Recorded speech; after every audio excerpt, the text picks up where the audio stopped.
انسان عاجز خوي انسان مغرور خان دی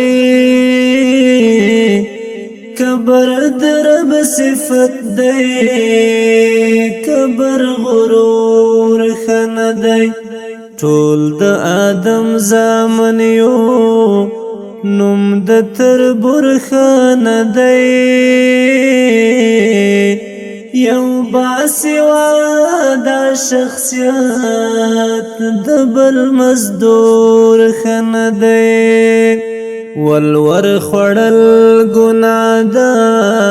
والور دلور خن دی بیت المال سم وساتي داسې چور خن دی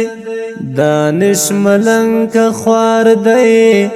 داس مجبور خان دی